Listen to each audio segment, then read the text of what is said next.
Hello, beautiful soul. I'm Aurora, and welcome to Twin Flame Journey, a space where we explore the deeper meaning behind soul connections, divine timing, and the path that leads two hearts back to union. If you've been feeling the signs, you're in the right place. Nobody talks enough about what happens after she leaves.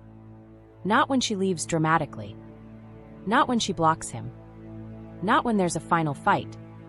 I'm talking about the kind of absence that arrives quietly. The kind where she simply stops reaching. Stops explaining. Stops trying to pull him closer. And at first, he thinks he wanted that. The space. The freedom. The silence. He tells himself he can finally breathe. Then something strange starts happening. A song he never cared about suddenly makes him pull over the car. A random Tuesday night feels heavier than it should. He opens her profile without realizing he's done it. He starts remembering things he never thought mattered. Not the big moments. The tiny ones. The way she looked at him when he was pretending to be okay. The way she could hear what he wasn't saying. The way she stopped asking questions right before she disappeared. And that's when the silence becomes dangerous. Because her absence isn't just revealing how much he misses her. It's revealing parts of himself he spent years avoiding. And the worst part? Some of those parts were already there long before she arrived. She didn't create them. She just made them impossible to ignore. Tonight, I want to talk about that. Not the fantasy. Not the mythology. Not the version people post online. I want to talk about the uncomfortable things that sometimes happen inside a man after she's gone. The things he rarely admits. Sometimes not even to himself. At first, the silence feels like relief. Nobody really talks about this part. People talk about heartbreak. They talk about missing someone. They talk about regret. But they don't talk much about the first few days. The strange relief. The exhale. The almost embarrassing sense of freedom. Because sometimes when she stops reaching for him, his first reaction isn't devastation. It's silence. And if he's honest, sometimes that silence feels good. At least at first. I've seen it happen. I've lived it. Maybe you have too. The calls stop. The conversations stop.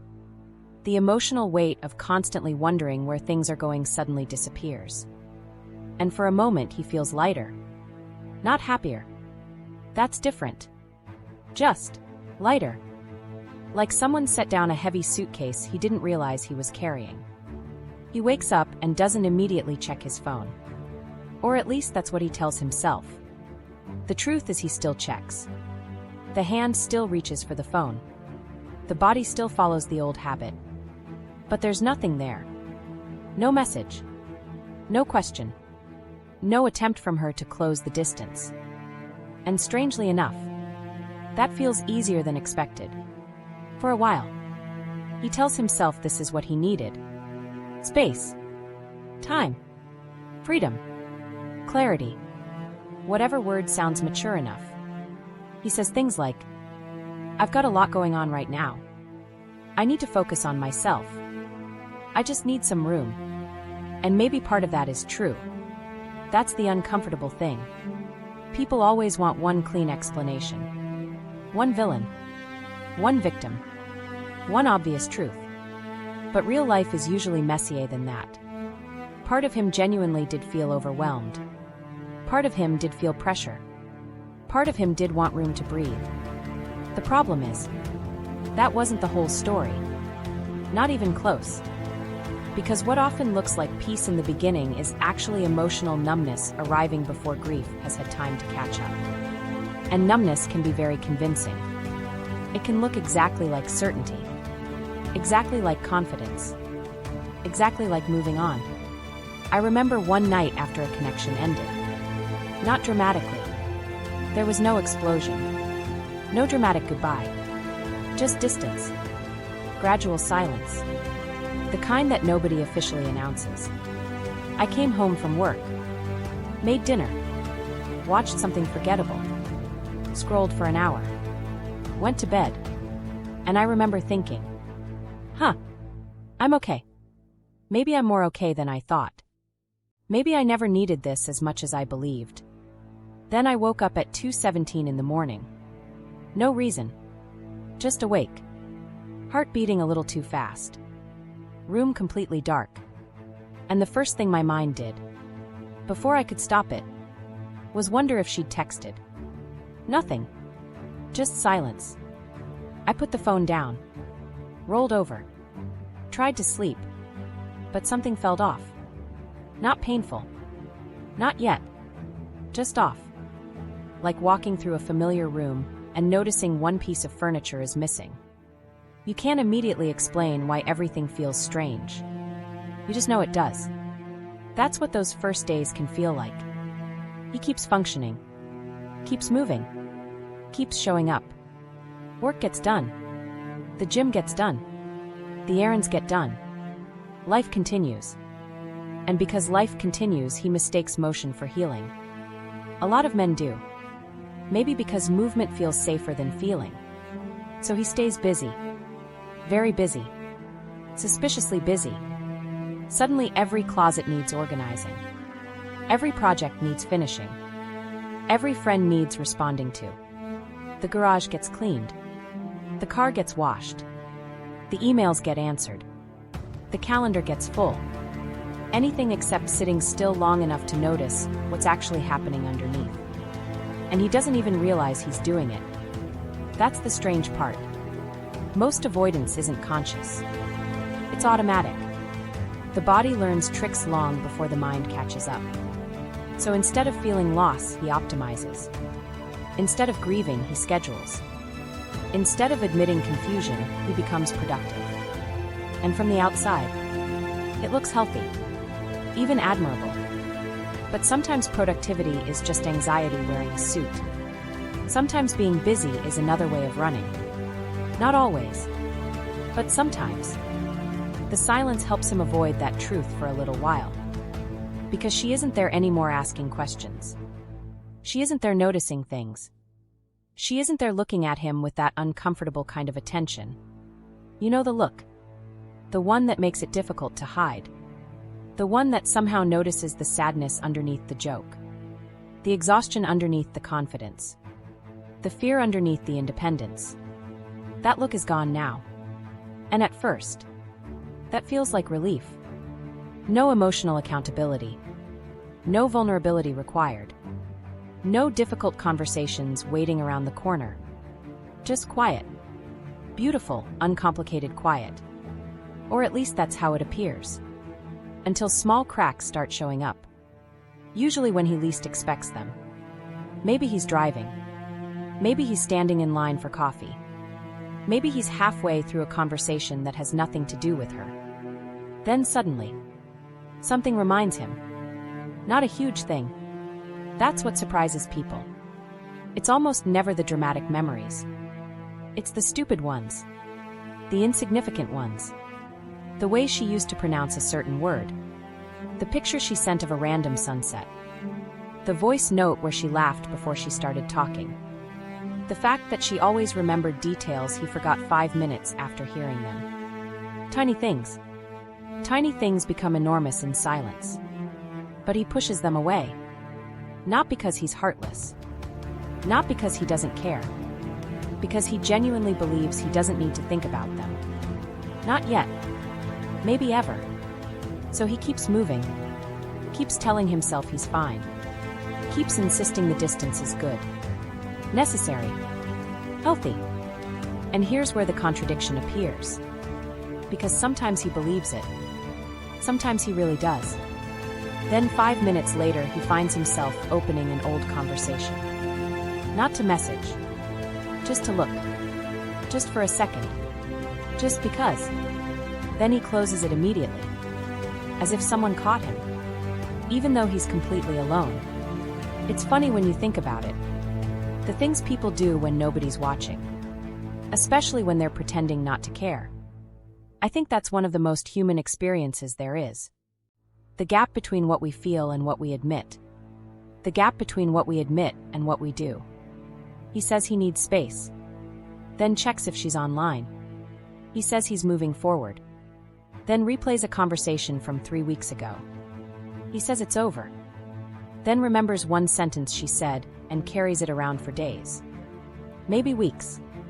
And none of this means he's ready to admit how much she mattered. That's still coming later. For now, he's somewhere in between. Somewhere strange. Somewhere emotionally unfinished. The relief is real. But so is the loss. The freedom is real. But so is the emptiness. Both exist at the same time. And that can be difficult to understand. Especially for someone who wants a clear answer. A clear feeling. A clear direction. Instead, he gets contradiction. One night he feels lighter. The next night he feels restless. One morning he feels certain. That evening he feels something he can't quite name. And eventually, the silence begins changing shape. What once felt peaceful starts feeling louder. The absence starts developing weight. The distractions stop working quite as well. The gym session ends. The workday ends.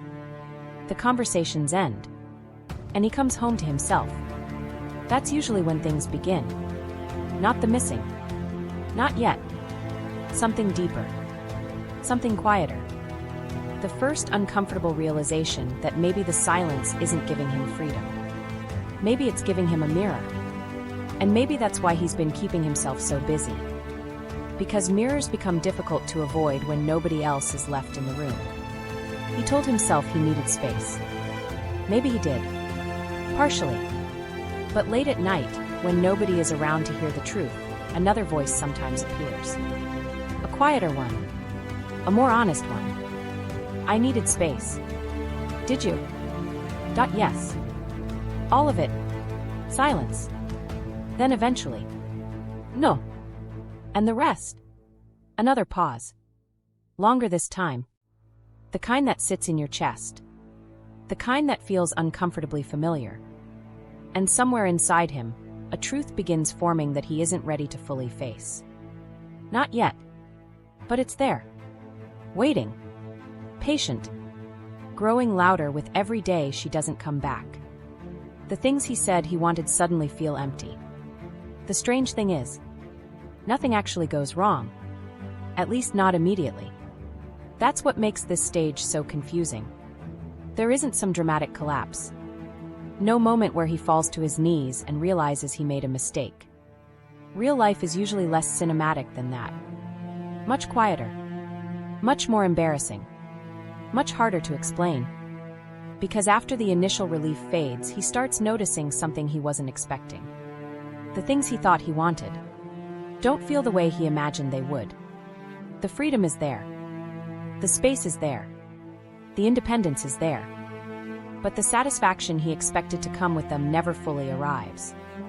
It's like ordering something you've been craving for weeks, taking the first bite, and realizing it tastes strangely bland. Not bad. Just not what you thought it would be.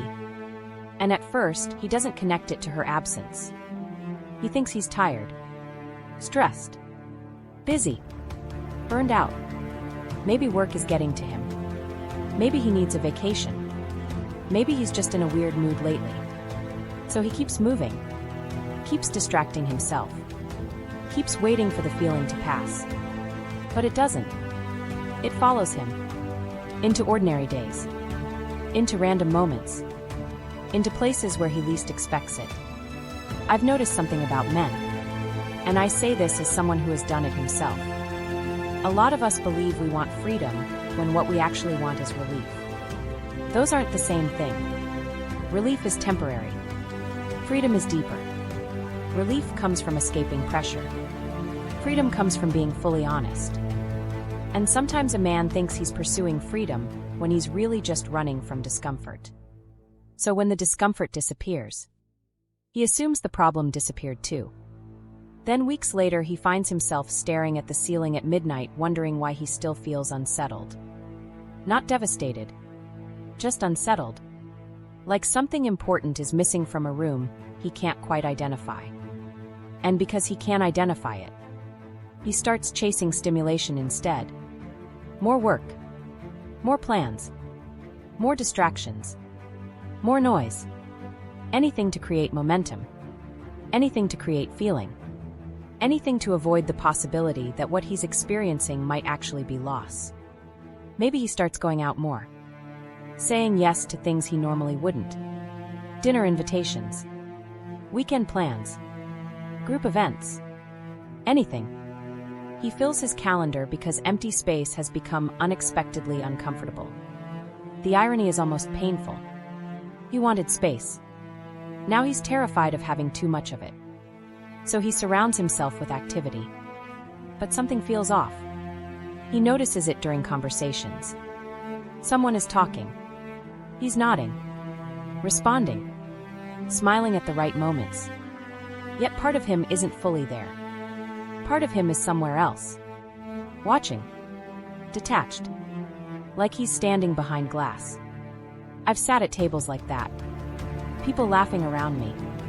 Music playing. Food arriving. Everyone seemingly having a good time. And yet there was this strange sensation. Like I had accidentally shown up to the wrong life. Not because the people were wrong. Not because the evening was bad. Because something inside me wasn't connecting. The experience was happening. But I wasn't fully inside it. And that's often when he begins noticing what she actually brought into his life. Not because she was perfect. Not because she completed him. But because certain people create depth. Depth that becomes visible only after it's gone. She may have asked questions nobody else asked. Not impressive questions. Not dramatic questions. Simple ones. How are you really doing? What happened with your dad? Why did that bother you so much? What are you not saying right now? Questions that were irritating sometimes. Questions that made him feel exposed. Questions he occasionally avoided answering. Yet somehow, those questions created something. A kind of emotional texture. And now he finds himself surrounded by conversations that stay safely on the surface. Sports. Work. Schedules. News. Weekend plans. And suddenly those conversations feel thinner than they used to. Not bad. Just incomplete. It's difficult to explain. Because what he misses isn't necessarily her. Not at first. What he misses is the feeling of being seen. Which is more frightening. Because missing a person feels straightforward. Missing what they awakened inside you? That's harder to admit. So instead he tells himself he's fine. Mostly fine. Probably fine. And if we're being honest, sometimes he genuinely is. That's another uncomfortable truth. People expect emotional experiences to be consistent. But they're not. Some mornings he feels completely okay. Strong. Certain. Productive. He thinks he's turning a corner. Then later that night he hears a voice that sounds vaguely like hers while standing in a grocery store. And suddenly his chest tightens for 2 seconds. Just 2. Then it's gone. And he feels ridiculous. Because how can something so small affect him that much? The answer is usually because it wasn't small. It only looked small. The body remembers things the mind minimizes. A laugh. A phrase. A scent. A certain kind of silence. And while his conscious mind is busy explaining why everything is fine, his nervous system is quietly telling a different story. The body is often less committed to the performance. That's why some men become restless during this stage. They can't relax. Can't settle. Can't enjoy things the way they used to. Not because they're heartbroken. Not exactly. Because they're caught between two realities. One part of them still believes they wanted distance.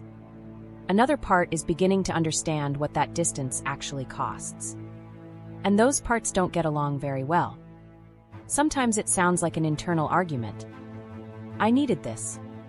Okay. I did. Then why do you keep checking your phone? I'm not checking for her. Then who? Silence. The uncomfortable kind. The kind nobody wins. He closes the phone. Throws it on the couch. Gets up. Finds something else to do. 5 minutes later he's holding it again. Not texting. Not calling. Just looking. Searching for something he can't name. Maybe evidence. Maybe reassurance. Maybe pain. Sometimes people do all three at once. Human beings are strange like that.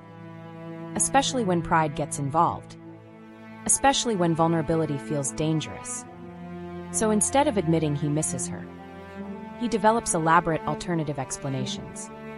He's tired, distracted, busy, overworked, anything but lonely. Loneliness is difficult for some men to admit, because loneliness sounds weak. At least that's what many were taught. So they learn to translate it. Loneliness becomes boredom. Sadness becomes exhaustion. Fear becomes irritation. Longing becomes distraction. The feeling stays. Only the label changes. And eventually something happens that catches him off guard. A moment so ordinary it almost feels insulting. He's driving home, doing laundry, walking through a parking lot, brushing his teeth. Nothing important, nothing romantic, nothing dramatic. Then suddenly he thinks, I wish I could tell her this. And the thought arrives so naturally he doesn't even notice it at first. Until he does. And then he freezes. Because that thought wasn't about romance. It wasn't about getting her back. It wasn't even about missing her. It was about sharing. Connection. The small instinct to turn toward someone. The reflex of wanting to include them in your life. That's when the absence starts becoming real. Not when he misses her presence. When he misses her participation. When something happens and his mind still reaches toward her before remembering she's no longer there. Those moments hurt differently. Quieter. Deeper. Because they reveal habits of attachment that survived the separation. And those habits don't disappear on command. No matter how logical he tries to be. No matter how mature he tries to sound. No matter how many times he tells himself he made the right choice. Sometimes he did make the right choice. That's what makes this complicated. Missing someone doesn't automatically mean they should return. Longing doesn't automatically mean the relationship worked. People often confuse those things. The heart rarely operates with that kind of precision. You can miss someone and still know things were difficult. You can feel relief and grief simultaneously. You can want distance and resent it. You can leave and still ache. Human emotions are messy enough to hold all of those realities at once. And somewhere during this stage, he begins realizing that what he called freedom feels strangely empty without meaning attached to it. Not because she was responsible for his happiness. Not because she was his purpose. But because some people become woven into the rhythm of everyday life. Then when they're gone, the rhythm remains. But the music changes. Everything still functions. Everything still moves. Everything still works. Yet something feels slightly out of tune. And for the first time, he starts wondering a question he wasn't ready to ask before. Not whether he misses her. That question comes later. Something smaller. Something quieter. Something much harder to avoid. Was I actually happier than I admitted? And once that question appears, the silence starts changing shape again. Because now it isn't just empty. Now it's asking questions back. Memory starts keeping strange hours. This is usually the part nobody prepares him for. Because when people talk about missing someone, they often imagine a direct line. You think about them. You feel sad. You miss them. Simple. Clean. Predictable. But that's not usually how it happens. At least not in my experience. And definitely not in the experience of many men I've known. The missing doesn't arrive all at once. It sneaks in through side doors. It shows up disguised as random thoughts. Random memories. Random moments that don't seem important until suddenly they are. And the strangest part? Memory starts keeping its own schedule. Not his. He can go through an entire afternoon without thinking about her. Work meetings. Phone calls. Emails. Errands. The gym. Traffic. Nothing. Then at 11:43 p.m., when he's brushing his teeth and staring into the bathroom mirror, There she is. Not physically. Just a memory. Sudden. Uninvited. Specific.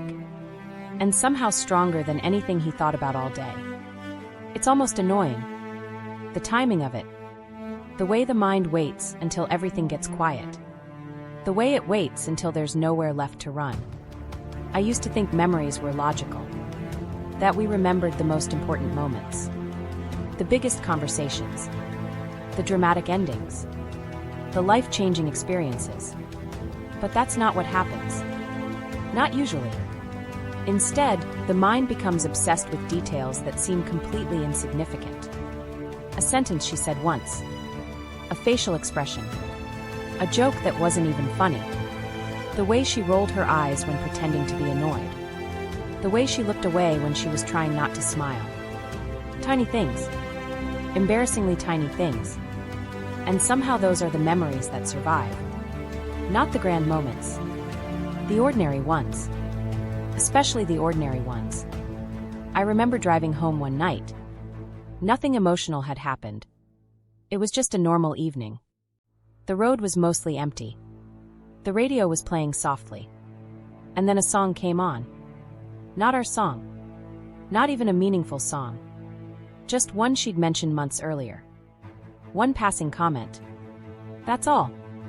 Yet the second I heard the opening notes, my stomach dropped. Not dramatically. Just enough. Just enough to make me reach for the volume button. Just enough to make the drive home feel longer.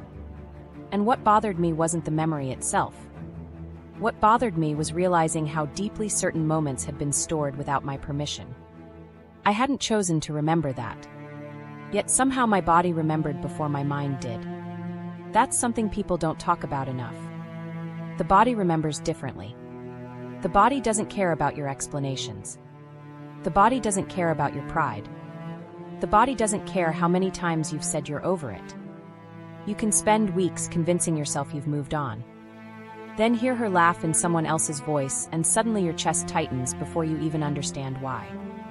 A woman walks past wearing a perfume that vaguely resembles hers. A phrase appears in a movie. A song starts playing in a grocery store. And for half a second, time folds. Just enough. Just enough to remind you that forgetting isn't something you can force. Especially when emotional attachment is involved. And because these memories arrive unexpectedly, he starts developing strange habits. Habits he would probably never admit out loud. Like scrolling through old photos without intending to. Opening old messages and telling himself he's looking for something else. Searching for a date. A detail. A conversation. Anything. Some excuse. Anything except admitting he wanted to revisit her. Because admitting that feels too vulnerable. Too exposed. So he creates little loopholes. Little justifications. Human beings are incredibly creative when protecting themselves from uncomfortable truths. Especially men. Especially emotionally guarded men. He tells himself he's curious. Nostalgic. Bored. Anything but attached. Meanwhile, he's rereading a conversation from 4 months ago. Analyzing punctuation like it contains state secrets. Trying to understand something he ignored when it was happening. That's another strange thing about memory. Memory becomes smarter after the fact. Or at least it pretends to. Moments that felt insignificant at the time suddenly feel loaded with meaning. A sentence she said once starts replaying. Over and over. At first it seems random. Then he realizes why it keeps returning. Because he never fully understood it when she said it. Or maybe he understood it and didn't want to. There's a difference. Sometimes memory isn't replaying the past. Sometimes it's replaying unfinished understanding. The mind keeps returning because it believes there's something left to learn. Something left unresolved. Something left unsaid. And unfortunately, the later the realization arrives, the more painful it becomes. Because now she isn't there to clarify. She's not there to explain. She's not there to answer the questions that suddenly feel important. So the conversations continue without her. Inside his head. Late at night. In traffic. in the shower, while trying to fall asleep. And if you've ever experienced this, you know exactly what I mean. You replay scenes. Not intentionally. They just start happening. The brain becomes a movie projector nobody asked for. A coffee shop conversation. A random text exchange. A disagreement. A goodbye that didn't seem important enough at the time. And now every detail feels magnified. Every pause. Every look. Every unfinished sentence. I think this is where a lot of men start getting uncomfortable. Because memory begins exposing things they successfully avoided while the relationship was still alive. When she was present, there were distractions. Arguments. Responsibilities. Complications. Confusion. But absence removes a lot of noise.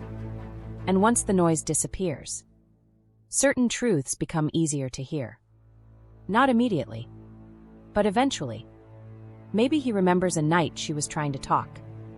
Really talk. Not about surface things. About something deeper. And he remembers changing the subject. Making a joke. Getting distracted. Finding an escape route. At the time it seemed harmless.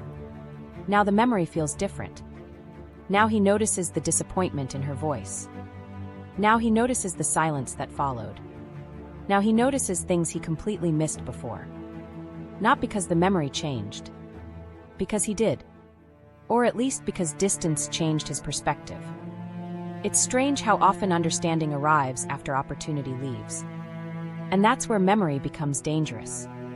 Not because it hurts. Because it reveals. That's what makes these late-night recollections so unsettling. They're rarely about her alone. They're about him too.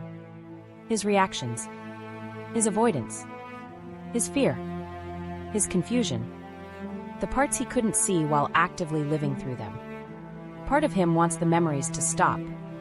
Another part secretly keeps feeding them. That's the contradiction nobody likes admitting. Because sometimes he misses the memories, even when they hurt. Sometimes revisiting them feels like the only remaining connection.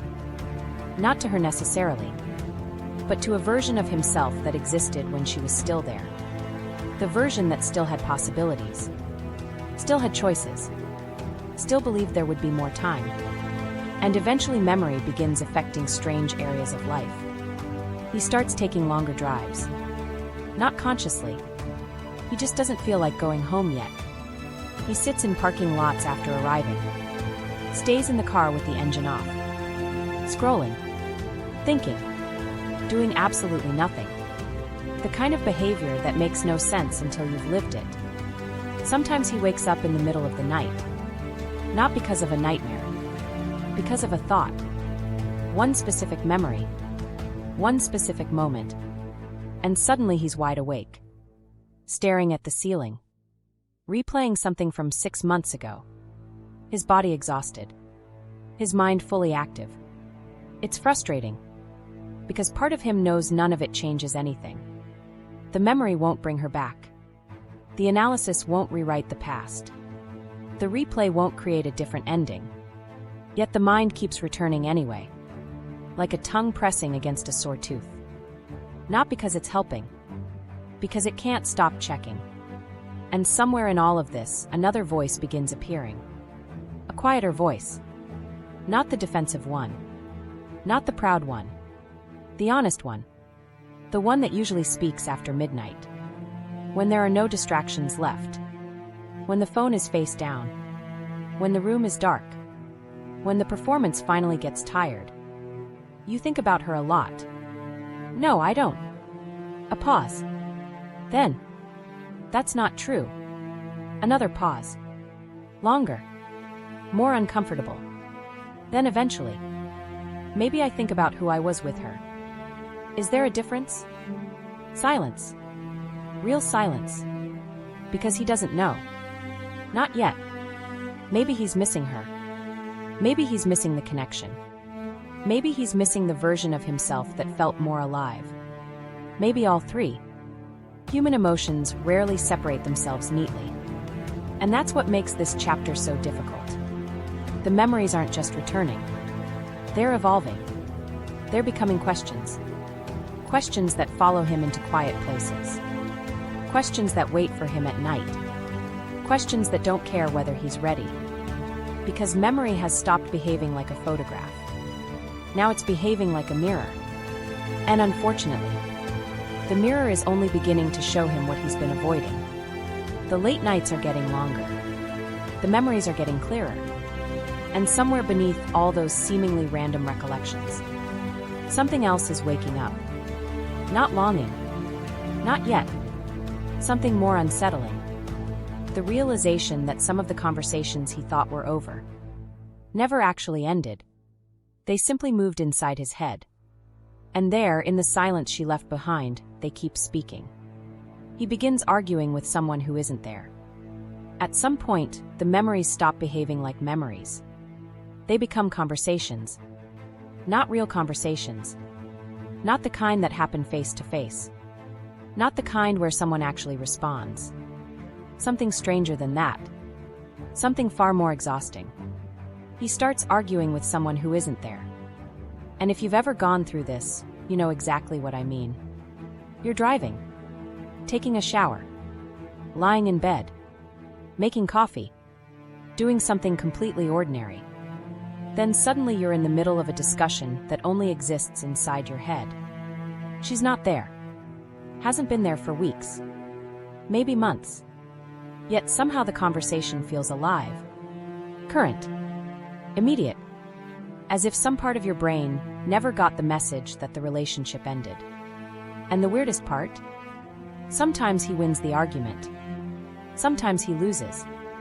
Sometimes he spends 20 minutes explaining himself to a person who isn't even in the room. I've done this. More times than I'd like to admit. Walking through a grocery store replaying a disagreement from 6 months ago. Finally coming up with the perfect response. The perfect explanation. The perfect thing to say. Then suddenly realizing. Nobody asked. Nobody is listening. The conversation ended a long time ago. Yet here I am. Still participating. Still defending myself. Still trying to be understood. It's such a human thing. Such an embarrassingly human thing. Because deep down, these imaginary conversations are rarely about communication. They're about unfinished emotional business. That's what keeps them alive. Something didn't land. Something wasn't heard. Something wasn't said. Or maybe it was said, but he wasn't ready to hear it at the time. And now the silence has removed all distractions. Now there's room for everything he postponed. Everything he avoided. Everything he pushed aside because dealing with it felt uncomfortable. So the mind reopens old files. One by one. And suddenly he's having debates with a ghost. Not because he's crazy. Because he's human. Because loss doesn't always show up as sadness. Sometimes it shows up as unfinished dialogue. Maybe he remembers a fight. Not even a major one. Just one of those conversations where neither person felt understood. The kind where both people leave frustrated. She was trying to explain something. He was trying to defend himself. Nobody felt heard. Nobody felt satisfied. And at the time, he walked away convinced he was right. Completely right. Certain. Certain enough not to revisit it. Then distance happens. Time passes. And now the conversation returns. Except this time something is different. Now he can hear parts he missed before. Now he notices her tone. Now he remembers her expression. Now he remembers the pause before she answered. Now he remembers that she wasn't actually attacking him. She was trying to reach him. And suddenly certainty starts falling apart. That's one of the most uncomfortable experiences a person can have. When an old memory returns carrying new information. The event didn't change. But his perspective did. And now he's stuck. Because the version of her inside the memory keeps speaking. Keeps asking questions. Keeps challenging explanations that used to feel convincing. I needed space. Did you? Yes. Then why didn't you just say that? I did. Did you? Or did you disappear emotionally and call it space? Silence. The conversation continues. Not because she is there, because some deeper part of him finally is. That's what makes these internal arguments so unsettling. They're often disguised as conversations with her. But underneath, they're conversations with himself. And unfortunately, he's harder to fool now. The excuses that worked before don't work as well anymore. The explanations feel thinner. The stories feel incomplete. And sometimes he catches himself doing something ridiculous. Standing in the kitchen. Alone. Actually talking out loud. Not intentionally. Just enough words escaping to make him suddenly stop and look around. As if someone might have witnessed it. I've heard people laugh about this. But honestly, I think it's more common than most would admit. Because there are things we only understand after the other person is gone. Things we rehearse because some part of us wishes we'd understood them sooner. And there are specific conversations that become repeat offenders. The same scene. The same memory. The same emotional loop. Over and over. Maybe she said, "I don't feel close to you anymore." At the time he got defensive. Immediately. Started explaining. Started listing reasons. Started proving his case. Now, months later, that sentence keeps replaying. Not because of what she said. Because of what she meant. And suddenly he starts hearing things beneath the words. Not accusations. Loneliness. Disappointment. Exhaustion. The quiet fatigue of someone who had been trying for a long time. The problem is, realizations like this rarely arrive all at once. They arrive in fragments. One uncomfortable piece at a time. Which means he spends weeks arguing with different versions of the same memory. Some nights he defends himself. Some nights he blames himself. Neither version feels completely true. Because people are complicated. Relationships are complicated. Most endings contain more than one truth. More than one mistake. More than one wound. But emotional pain hates complexity. Pain wants a clear answer. A villain. A conclusion. Something simple. Instead, he finds ambiguity. And ambiguity is difficult to live with. So the arguments continue. Internal courtroom sessions. Late-night debates. Unsent explanations. Entire speeches that will never leave his mouth. Sometimes he imagines seeing her again. Not in a fantasy way. In a realistic way. Running into her somewhere. A coffee shop. A parking lot. A bookstore. And immediately his mind starts preparing. What would he say? What would she say? Would she smile? Would she be distant? Would she look happy? Would she look hurt? Would she look relieved? It's amazing how many scenarios the human brain can manufacture when given enough silence. And none of them bring closure. That's the frustrating part. The rehearsals don't help. The debates don't solve anything. The imaginary conversations never end with satisfaction. Because they're not actually seeking answers. They're seeking emotional resolution. And emotional resolution rarely arrives through overthinking. Still, he keeps doing it. Because overthinking creates the illusion of control. If he can just understand it enough, analyze it enough, replay it enough, maybe the discomfort will disappear. It never does. In fact, sometimes it gets worse. Because eventually the conversations become more honest. Much more honest. The defensive version of him gets tired. The proud version gets tired. The angry version gets tired. And eventually another voice starts appearing. The one he spent most of his life avoiding. The vulnerable one. The one that doesn't have clever explanations ready. The one that asks questions instead of answering them. You knew she was pulling away. I wasn't sure. Weren't you? A pause. Then. No. Another pause. Longer. Then. Maybe I was. Those moments are brutal. Because honesty often arrives quietly. Not dramatically. Not with some huge breakthrough. Just small admissions. Tiny cracks in the armor. Tiny acknowledgments that become impossible to take back once spoken. And the strange thing is, sometimes he begins missing conversations they never actually had. That's where it gets really painful. Not the words that were exchanged. The words that weren't. The vulnerable conversations that almost happened. The truths that sat in his chest but never reached his mouth. The moments where he nearly opened up. Nearly admitted something. Nearly stayed. Nearly told her what was really happening. But didn't. Those are often the memories that hurt most. Not because of what happened. Because of what didn't. Potential has a unique kind of ache. And eventually he realizes something deeply uncomfortable. The person he's arguing with isn't really her anymore. Not entirely. The version inside his mind has become something else. Part memory. Part regret. Part projection. Part truth. And every conversation is slowly pointing toward the same realization. The conflict was never only between them. Part of the conflict was inside him all along. His fear versus his desire. His longing versus his independence. His need for connection versus his fear of needing anyone at all. Those battles didn't disappear when she left. If anything, they became louder. Because now there's nobody else in the room to absorb the noise. Just him. His thoughts. His memories. His unfinished sentences. And the strange collection of conversations that continue long after the relationship itself has gone quiet. By now, the silence has changed again. It's no longer just absence. It's no longer just memory.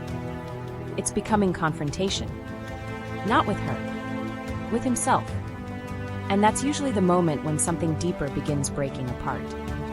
Because eventually the imaginary conversations stop being about what she did. They start becoming about who he was while she was there. And that realization is much harder to escape, much harder to argue with, and much harder to silence. Especially when the only person left listening is him. The version of himself he performed starts falling apart. I think this is where things become genuinely uncomfortable. Not sad. Not romantic. Not nostalgic. Uncomfortable. Because up until now, most of what he's been dealing with still feels connected to her. The memories. The silence. The conversations in his head. The replaying. The wondering. The missing. Even when he's examining himself, she's still somewhere in the frame. But eventually something shifts. Subtly. Almost invisibly. And the focus starts moving away from her. Not completely. But enough. Enough for him to notice something he didn't expect. The person he's been defending this entire time might not be entirely real. Or at least not entirely honest. That's a difficult thing to sit with. Because most people don't walk around consciously pretending. Life isn't usually that deliberate. Instead, we build versions of ourselves. Adaptations. Presentations. Protective identities. And after enough years, we forget where the performance ends and the person begins. Especially men. Especially men who learned early that certain emotions created problems. So they adapted. They became strong. Or detached. Or funny. Or independent. Or endlessly capable. Whatever role earned approval. Whatever role felt safest. Whatever role helped them survive. And survival strategies have a strange way of becoming personalities. Until one day somebody comes along and starts seeing through them. Not aggressively. Not intentionally. Just naturally. And that's often what makes a deep connection feel so threatening. Not because the other person is demanding honesty. Because their presence quietly exposes dishonesty. The dishonesty we practice with ourselves. The stories we've repeated so often they feel true. And when she's gone, something starts happening to those stories. They stop holding together. I remember a man once telling me something that stayed with me. He said, "I always thought I was emotionally independent." Then he laughed. Not because it was funny. Because it wasn't. It was the laugh people make when they're realizing something embarrassing. I wasn't independent. He said, "I was unavailable." That difference hit him years later. Years. And that's the kind of realization that starts surfacing here. Not all at once. Just small cracks. Small moments where his self-image stops matching reality. He always thought he was the calm one. Then he notices how anxious he becomes every time he thinks about her moving on. He always thought he was logical. Then he realizes half his decisions were driven by fear. He always thought he didn't need much emotionally. Then he notices how deeply affected he still is by her absence. The contradictions start piling up. And eventually he can't ignore them anymore. That's when the performance begins breaking apart. Not dramatically. Quietly. Almost privately. The way ice melts. Slow enough that nobody notices at first. Including him. Maybe he starts remembering who he was around her. Not the version he wanted to be. The actual version. The one that became distant after intimacy. The one that changed the subject when conversations got vulnerable. The one that disappeared emotionally whenever things became too real. The one that wanted closeness right up until he had it. Then suddenly felt trapped. That's a confusing thing to confront. Because part of him genuinely loved the connection. And another part kept sabotaging it. Both things were true. People don't like admitting that. We prefer cleaner narratives. Cleaner explanations. But real emotional life is full of contradiction. Part of him wanted her. Part of him wanted escape. Part of him wanted commitment. Part of him wanted freedom. And often those parts were fighting each other long before the relationship ended. He just couldn't see it. Or maybe he could. Maybe he saw flashes of it. Then quickly looked away. Because awareness creates responsibility. And responsibility can feel overwhelming. Especially when you're already struggling. So instead he focused on easier explanations. The timing wasn't right. Life was stressful. Work was demanding. He needed space. Maybe some of those things were true. Probably. Life is rarely black and white. But eventually another question starts appearing. A question he doesn't particularly enjoy. How much of what happened was circumstance? And how much of it was me? That question changes everything. Because now he's no longer examining the relationship. He's examining himself. And self-examination can be brutal. Not because it reveals monsters. Because it reveals ordinary human weaknesses. The kind nobody wants attached to their identity. Fear. Cowardice. Avoidance. Neediness. Pride. Immaturity. Confusion. The uncomfortable realization that sometimes he knew exactly what was happening and still did nothing about it. That's one people rarely talk about. Sometimes he wasn't unaware. Sometimes he wasn't confused. Sometimes he understood perfectly. He just didn't act. Because acting would have required vulnerability. And vulnerability felt more dangerous than loss. At least at the time. I think a lot of men understand this more than they admit. Knowing something needs to be said. Feeling it sitting in your chest. Knowing the conversation matters. Then postponing it. One day. 1 week. 1 month. Until eventually the opportunity disappears. And afterward you convince yourself you never really had the words. But deep down, you know you did. You just couldn't tolerate the exposure. So now he finds himself revisiting moments differently. Not from her perspective. From his own. He remembers the times he pulled away. The times she noticed. The times she asked. The times he denied it. Even though some part of him knew she was right. Those memories feel different now. Sharper. Less flattering. And perhaps that's the hardest part. The collapse of a self-image is rarely dramatic. It's humbling. It's realizing you're not quite who you thought you were. Not worse. Just more complicated. More contradictory. More human. He thought he was protecting himself. Maybe he was. But he was also protecting himself from intimacy. He thought he was maintaining control. Maybe he was. But he was also preventing connection. He thought he was being careful. Maybe he was. But he was also being unavailable. Multiple truths. Existing simultaneously. Making certainty impossible. And during this stage, something strange starts happening. He becomes less interested in blaming her. Less interested in blaming circumstances. Less interested in constructing explanations that make him look good. Not because he's suddenly enlightened. Because the old explanations aren't working anymore. They've been repeated too many times. The emotional return on investment has disappeared. Defensiveness becomes exhausting. Eventually the body gets tired of carrying stories that don't fit.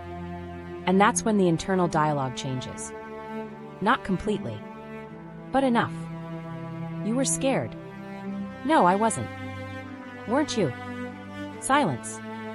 Then. Maybe. Of what? Another pause. Longer. More uncomfortable. Then finally. Of needing her. That's often the answer hiding underneath everything. Not fear of love. Not fear of relationships. Fear of dependency. Fear of emotional exposure. Fear of caring more than intended. Fear of becoming visible. Because visibility creates risk. And risk creates uncertainty. And uncertainty feels dangerous when you've spent years relying on control. So he controlled. His emotions. His reactions. His vulnerability. His investment. Everything. Until one day he realizes something painfully ironic. The thing he was trying so hard to avoid happened anyway. He got hurt. The loss arrived anyway. The grief arrived anyway. The attachment existed anyway. All the control in the world couldn't prevent that. And suddenly the performance starts looking expensive. Emotionally expensive. Because maintaining an image requires energy. Constant energy. You have to keep proving it, protecting it, defending it. And eventually he becomes exhausted. Exhausted from pretending he's unaffected. Exhausted from pretending he doesn't care. Exhausted from pretending he always knows what he's feeling. Exhausted from pretending he never needed anything. The image begins cracking because reality keeps leaking through. And reality is messy. Reality checks her profile and immediately closes it. Reality misses her and resents missing her. Reality wants to move forward and look backward simultaneously. Reality is far less impressive than the character he was trying to play. But it's also more honest. And honesty has a strange quality. It hurts. Then it relieves. Not immediately. But eventually. Because pretending requires effort. Truth doesn't. Truth simply sits there. Waiting. And now he finds himself standing in front of a version of himself he can no longer fully defend. Not because he's a bad man. Not because he ruined everything. Because he's finally seeing the gap between who he thought he was and who he actually became under emotional pressure. That gap is where real discomfort lives. But it's also where real self-awareness begins. And for the first time since she left, the question is no longer, what happened between us? Now the question sounds different. Much quieter. Much harder to answer. Who was I while it was happening? And once that question arrives, the performance has nowhere left to hide. Because now the spotlight isn't on the relationship. It's on the man who lived inside it. And whether he likes it or not, he's finally starting to see him clearly. The shadow doesn't show up looking dramatic. I think this is where a lot of people get the story wrong. Because when they hear words like shadow, they imagine something dramatic. Something dark. Something obvious. Anger. Destruction. Toxic behavior. Some huge emotional collapse. But most of the time, that's not how it appears. Not in real life. Not in the quiet aftermath of losing someone who mattered. The shadow usually arrives wearing ordinary clothes. It looks normal. Almost harmless. It hides inside small behaviors. Tiny reactions. Private moments nobody sees. The kind of moments that would seem insignificant if they weren't revealing so much underneath. And that's what makes them difficult to admit. Because they're not impressive. They're not profound. They're embarrassingly human. Maybe it starts with curiosity. At least that's what he calls it. Curiosity sounds innocent, reasonable, mature. But sometimes curiosity is just longing wearing a disguise. He opens her profile. Not because he misses her. At least that's what he tells himself. Just checking. Just seeing how she's doing. Just a quick look. Nothing serious. Then 20 minutes disappear. And he's sitting there staring at photographs he already saw months ago. Analyzing details that have absolutely nothing to do with him. Trying to determine whether she looks happy. Trying to determine whether she's changed. Trying to determine whether there's someone else. Looking for evidence. Evidence of what? He doesn't know. That's the strange part. The search itself becomes the purpose. The uncertainty becomes addictive. So he checks. Then feels stupid for checking. Then checks again 3 days later. Human beings do this constantly. Especially when pride and attachment collide. Because part of him genuinely wants to move forward. Another part wants reassurance that she's still affected too. That she's not completely okay. That she's not completely gone. Not because he wants her to suffer. That's too simple. Too cruel. It's more complicated than that. He wants confirmation that what they shared mattered. That it left a mark. That he wasn't alone in the experience. And unfortunately, the ego often translates that need into strange behavior. Behavior that doesn't feel good afterward. That's another thing people rarely discuss. The shadow isn't always malicious. Sometimes it's insecure. Sometimes it's wounded. Sometimes it's just desperate to feel significant. Maybe he hears through mutual friends that she's doing well. Maybe she's traveling. Maybe she's smiling again. Maybe she's moving forward. And instead of feeling one clear emotion, he feels 5 at once. Relief. Sadness. Jealousy. Admiration. Resentment. All arriving together. And because they arrive together, he doesn't know what to do with them. One moment he's happy for her. The next moment something tightens in his chest. Then he feels guilty for feeling that way. Then he gets annoyed at himself. Then he tells himself none of it matters. The emotional logic becomes completely irrational. Yet strangely familiar. I remember hearing someone describe this perfectly once. He said, "I wanted her to heal." Then he paused. And I hated seeing proof that she had. Not because he wanted her broken. Because her healing forced him to confront his own stagnation. That's a painful distinction. A very human one. Because sometimes what hurts isn't their happiness. It's what their happiness reveals about our own unfinished work. And suddenly the less flattering parts of him start appearing. The competitive parts. The possessive parts. The immature parts. The parts he thought he had outgrown. The parts he hoped weren't there anymore. But there they are. Waiting. Not because she's gone. Because loss has exposed them. That's what absence often does. It removes distractions. And without distractions, certain truths become visible. Not noble truths.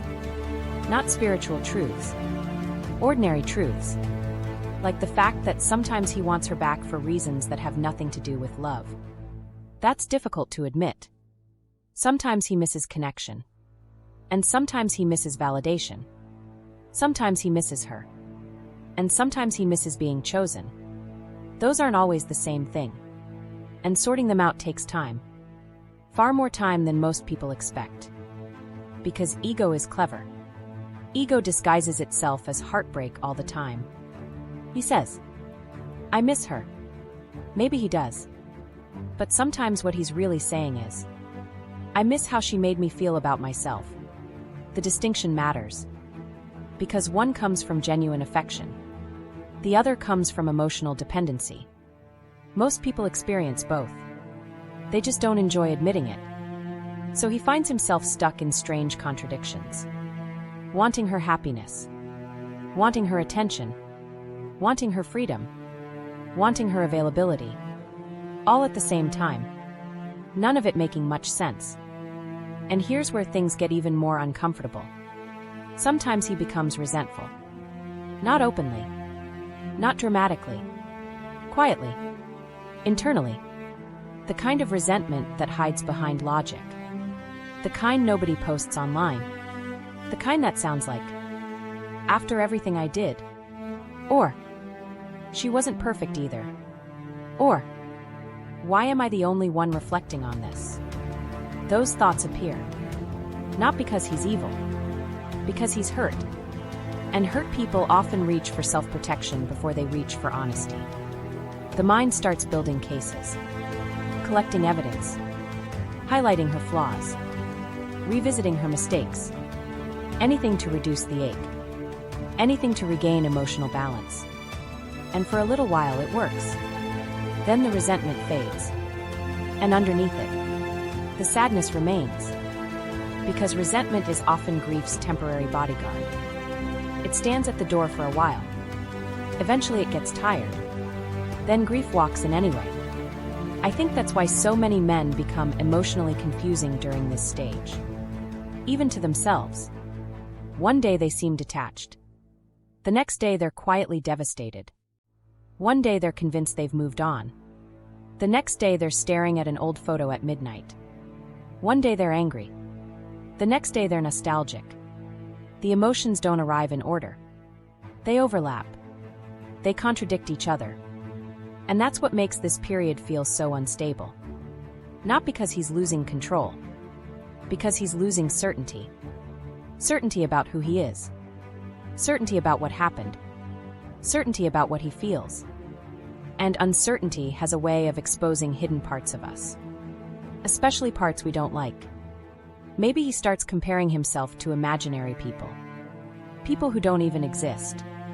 The hypothetical man she might meet someday. The hypothetical relationship she might have. The hypothetical future that no longer includes him.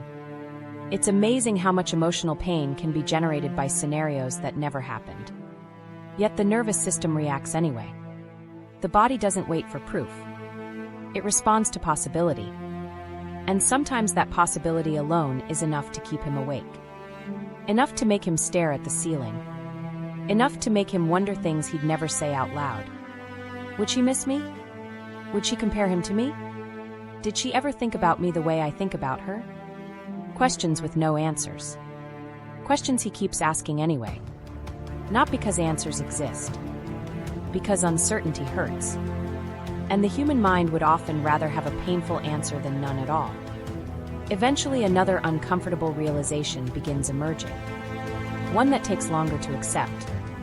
Some of the behaviors he judged in others exist inside him too.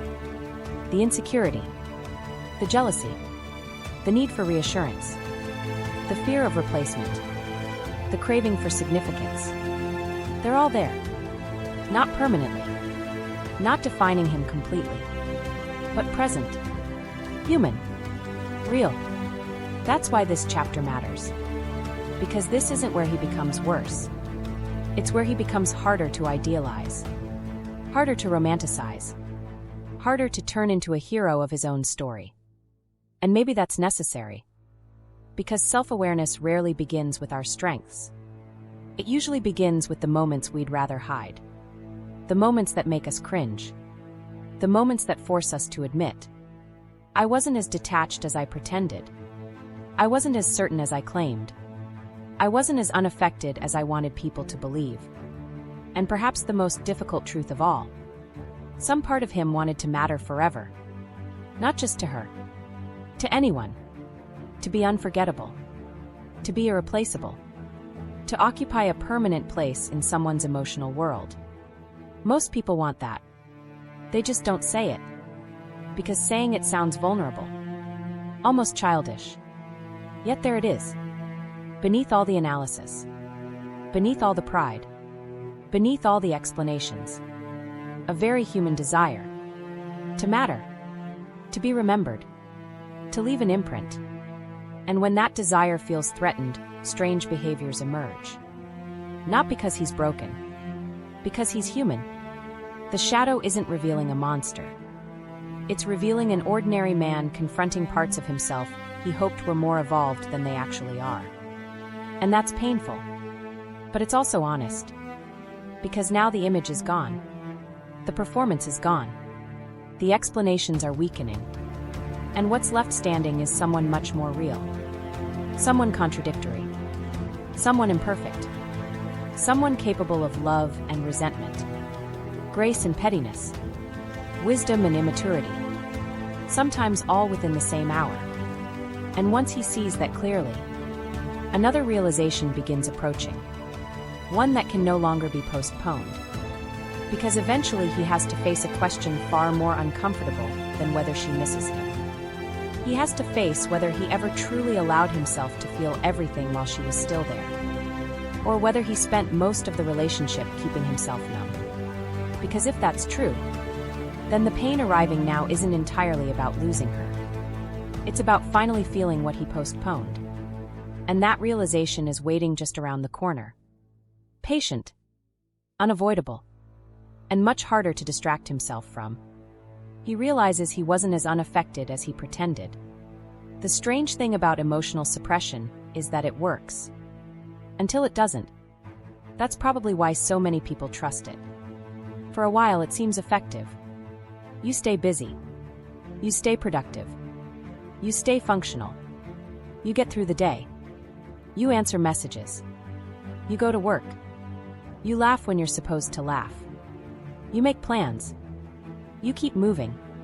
And because you're still moving, you assume you're okay. Or at least okay enough.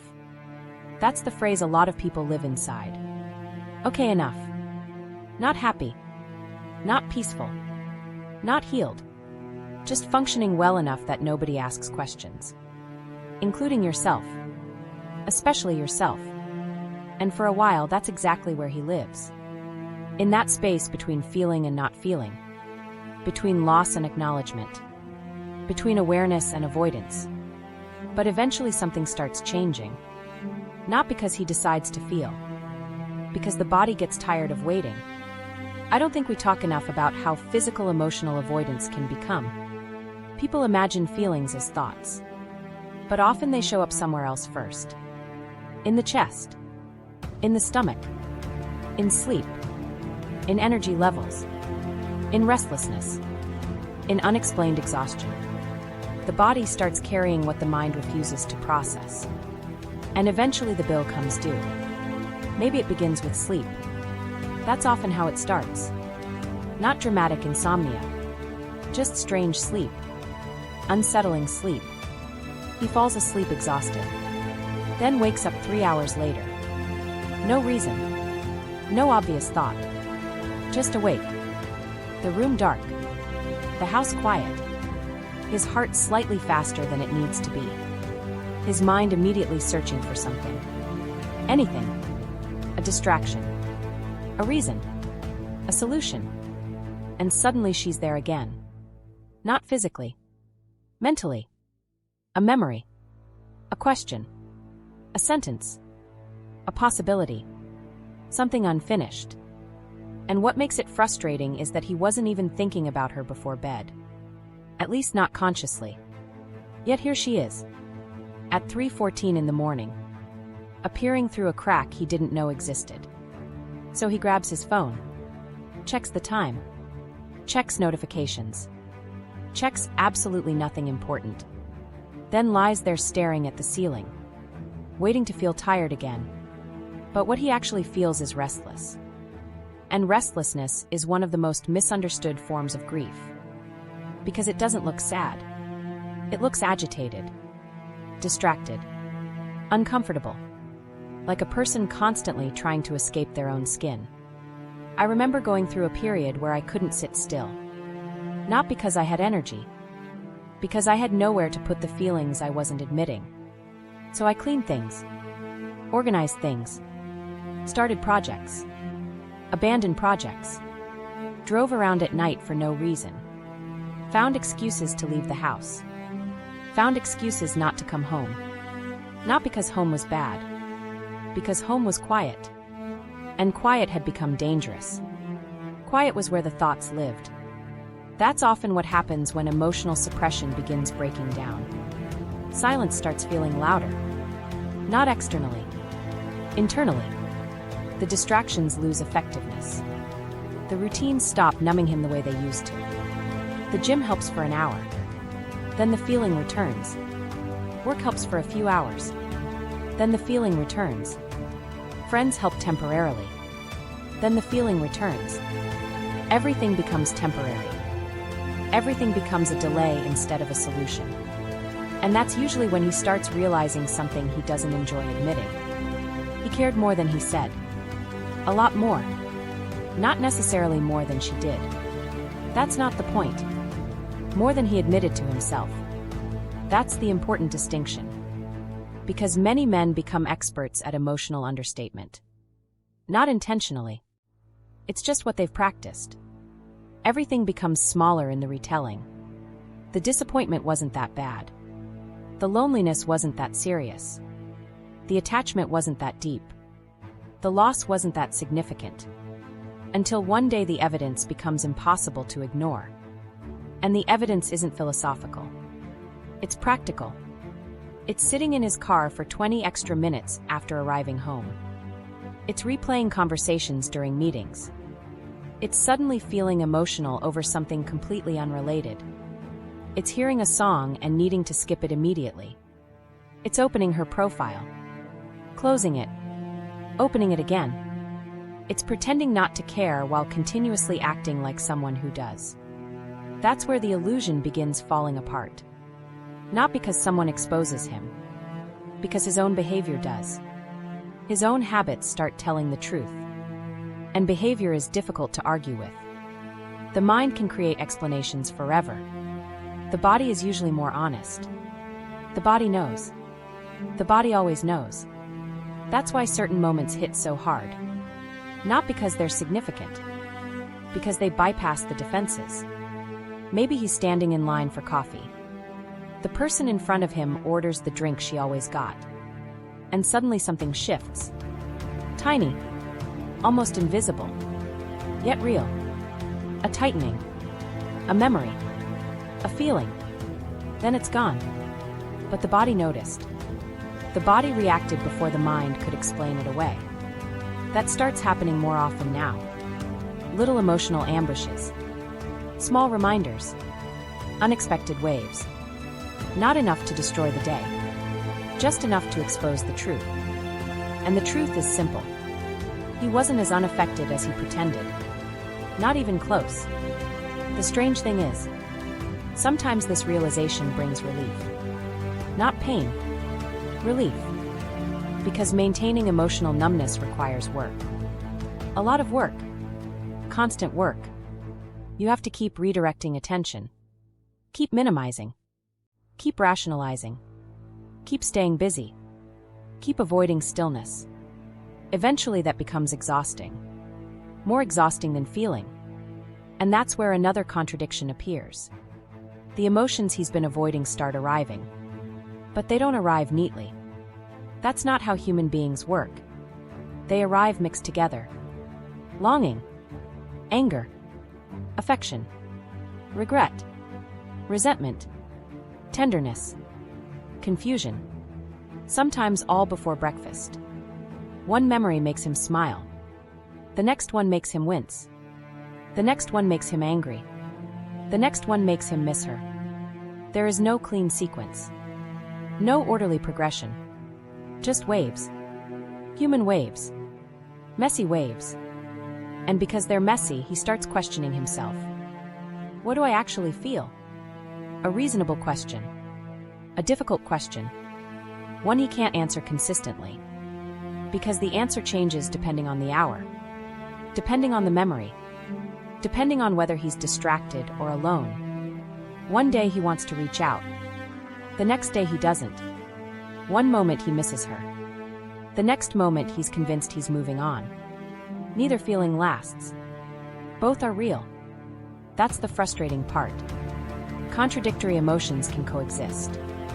Most people discover this only when they're forced to. And somewhere during this period, another voice begins emerging. Not the critical voice. Not the defensive voice. A quieter one. A more observant one. The witness. The part of him that's finally paying attention.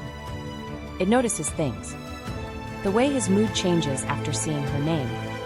The way certain memories still affect him. The way he pretends not to care. The way he immediately notices when she's viewed something online. The way he creates explanations after emotional reactions instead of before them. The witness doesn't judge. It just observes. An observation can be surprisingly uncomfortable. Because now he can't unsee himself. Now he notices the performance while it's happening. The emotional distancing. The minimization. The avoidance. The rehearsed indifference. And suddenly it feels obvious. Almost painfully obvious. There's a conversation that starts happening around this point. A very quiet conversation. One that usually takes place late at night. Maybe while driving. Maybe while lying awake. Maybe while staring out a window after everyone else has gone to sleep. The witness asks, "You miss her?" And immediately another voice answers, "No, I don't." The witness waits. Patient. Then asks, "Then why are we still here?" Silence. Long silence. The kind that lands in the stomach before it reaches the mind. Eventually, "I don't know." And that's usually the first honest answer. Not certainty. Not clarity. Not wisdom. Just honesty. "I don't know. I don't know why this still hurts. I don't know why I still think about her. I don't know why I'm struggling to let go. I don't know why I cared this much. I don't know." Sometimes emotional growth begins there. Not with answers. With the collapse of false answers. And that's exactly what's happening. The explanations are weakening. The distractions are weakening. The numbness is weakening. The body has started telling the truth. And the truth is inconvenient. The truth is that he felt more than he allowed himself to feel while she was there. More attachment. More fear. More affection. More vulnerability. More uncertainty. More hope. He kept much of it buried. Then acted surprised when it resurfaced. Months later. In silence. In solitude. In the middle of ordinary life. That's often how postponed feelings return. Not dramatically. Patiently. Quietly. One layer at a time. And now another realization begins approaching. One he has been avoiding for a very long time. Because once he admits he cared. Once he admits he was affected. Once he admits the numbness wasn't entirely real. Another question becomes impossible to avoid. If he knew all of that now, what would he have done differently then? And that question, more than longing, more than loneliness, more than missing her, is what finally opens the door to regret. Regret arrives late and never looks the way he expected. Most people imagine regret as something immediate. A dramatic realization. A phone call. A desperate message. A man suddenly understanding everything the moment she leaves. But that's rarely how it happens. At least not from what I've seen. And definitely not from what I've lived. Regret is often late. Painfully late. Almost offensively late. It arrives after the arguments. After the silence. After the distractions. After the explanations. After the ego has exhausted itself. After the mind runs out of places to hide. That's when regret quietly walks into the room. Not screaming. Not demanding attention. Just sitting down across from him. Waiting. Patient. And somehow that patience makes it worse.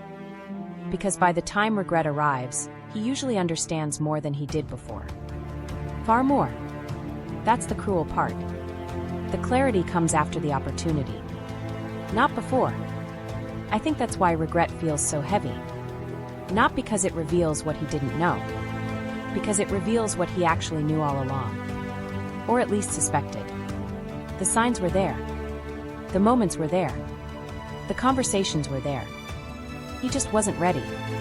Not then. Now he is. And now she's gone. That's the part nobody prepares you for. The emotional timing. The way understanding often develops slower than relationships do. Sometimes a relationship ends before a person catches up to his own feelings. And when that happens, regret begins building itself from memories. Small memories. Not dramatic ones. That's what surprised me. The memories that create the deepest regret are usually ordinary. A Tuesday night conversation. A 5-minute phone call. A moment she looked disappointed and said she was fine, when both people knew she wasn't. Tiny moments. Moments that seemed harmless at the time.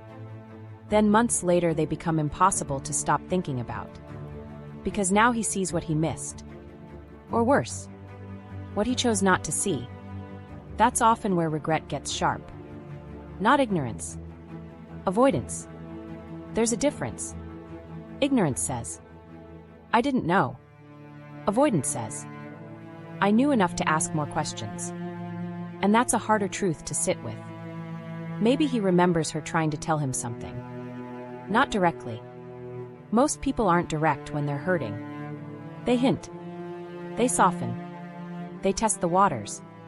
They hope you'll notice. And maybe she did that. Maybe more than once.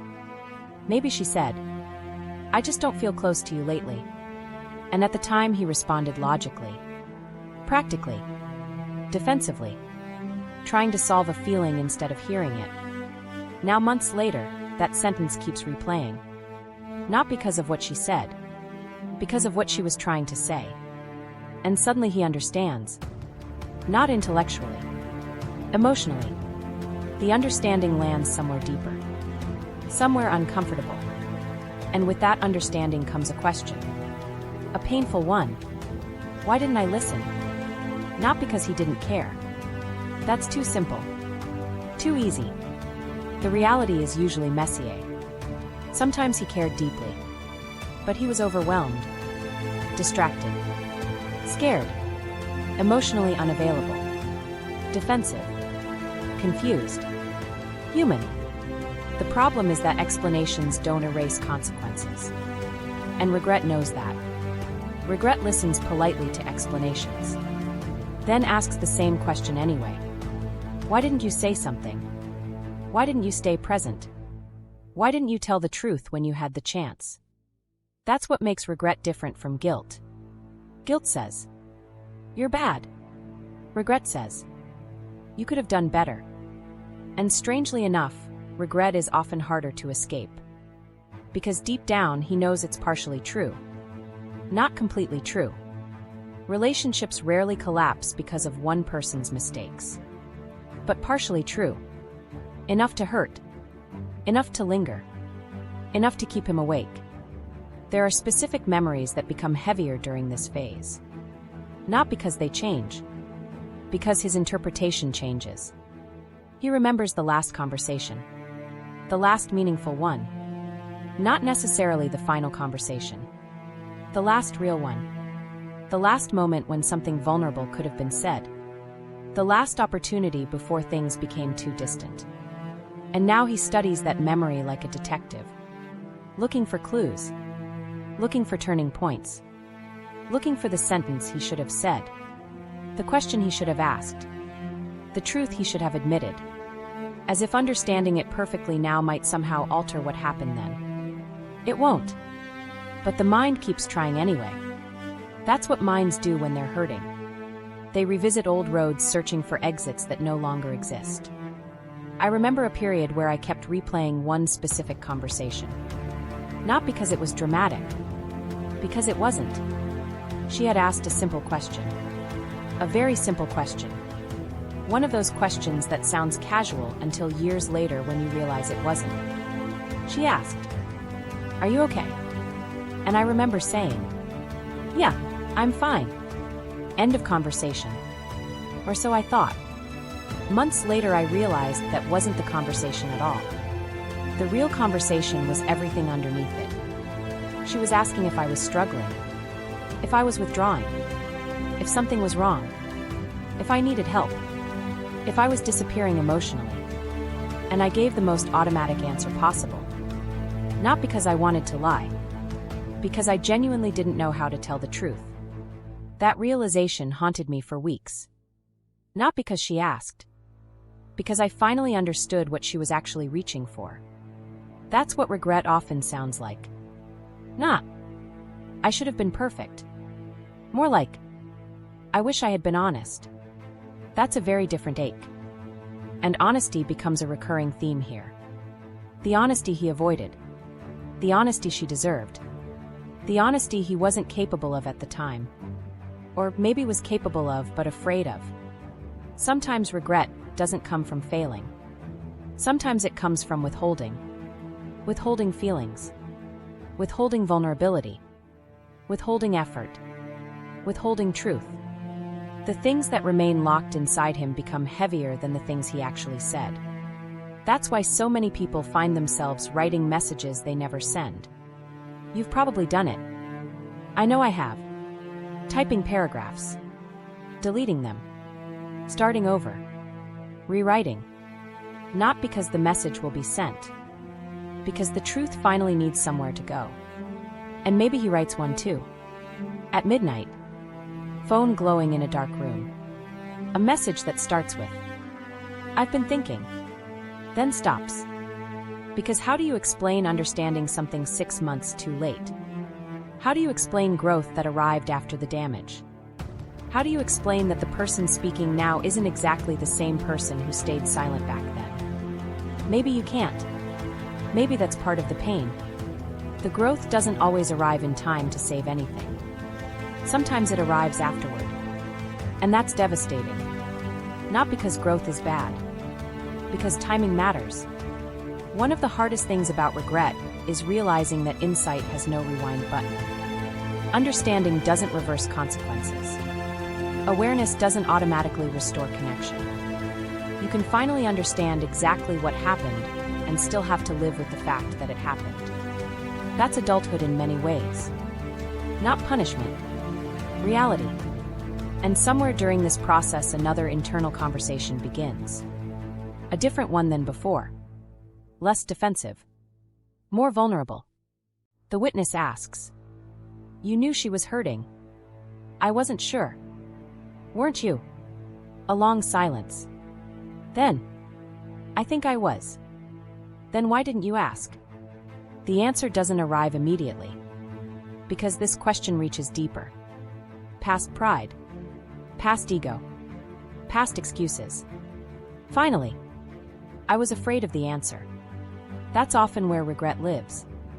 Not in mistakes. In fear. Fear of vulnerability. Fear of responsibility. Fear of hearing something that would require action. Fear of discovering how much was actually at stake.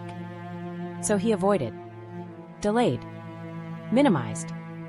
Hoped things would improve naturally. Many people do. Then later they call it bad timing. Sometimes it was. Sometimes it wasn't. Sometimes it was fear with better marketing. That's a brutal realization. One that doesn't make him a villain. Just human. Painfully human. And eventually regret changes shape again. It stops focusing entirely on her. And starts focusing on him. Not who he was. Who he could have been. The version of himself that almost showed up. The version that almost spoke honestly. The version that almost stayed emotionally present. The version that almost reached out. Potential. That's what hurts now. Not fantasy. Potential. Because potential leaves no evidence. Only imagination. And imagination can be merciless. It creates alternate timelines. Alternate conversations. Alternate endings. Lives that never happened. And late at night those alternate versions can feel painfully real. But eventually another truth begins emerging. One that regret tries to avoid. The truth that he cannot become the man he wishes he had been back then. Not back then. Only now. Only moving forward. Only here. And maybe that's why regret exists. Not to torture him. Not to shame him. but to make sure the lesson becomes impossible to ignore. Because now he understands something he couldn't fully understand before. The cost of silence. The cost of emotional absence. The cost of waiting too long. And unfortunately, some lessons arrive carrying a receipt. A very personal receipt. One written in missed opportunities. Unspoken words. And people we finally understand after we've already lost access to them. That's the ache he carries now. Not simply missing her. Not simply loving her. Something more complicated. The realization that he became honest only after honesty was needed most. And once that realization settles into his chest, another truth begins waiting in the distance. A truth even regret cannot avoid. The possibility that she didn't create all of this pain. She simply exposed wounds that were already there long before she arrived. And that realization changes the story entirely. The hardest truth: she didn't cause everything. I think this is the chapter most people try to avoid. Not because it's painful, although it is. Not because it's complicated, although it can be. People avoid it because it quietly dismantles one of the most comforting stories we tell ourselves. The story that everything started with them. That the confusion started with them. That the fear started with them. That the distance started with them. That the pain started with them. It's an understandable story. Honestly, sometimes it's easier to believe. Because if they caused everything, then everything belongs to them. And if everything belongs to them, then maybe we don't have to look any deeper. Maybe we don't have to ask harder questions. Maybe we don't have to examine the parts of ourselves that existed long before they arrived. But eventually, if he's honest enough, something becomes impossible to ignore. Some of these reactions feel familiar. Too familiar. The withdrawal. The fear. The emotional hesitation. The tendency to disappear into himself when things become vulnerable. The instinct to pull away when someone gets too close. None of it feels new. And that's what starts bothering him. Because if it's not new, then where did it come from? I remember hearing someone describe it this way. He said, "I spent months thinking about her." Then he paused. Eventually I realized I was actually thinking about myself. Not in a selfish way. In a revealing way. Because after enough reflection, he noticed something. The relationship wasn't the first place those patterns appeared. It was just the first place they became impossible to hide. That's a very different realization. And honestly, a much harder one. Because blaming a relationship is easier than tracing a pattern. Patterns require history.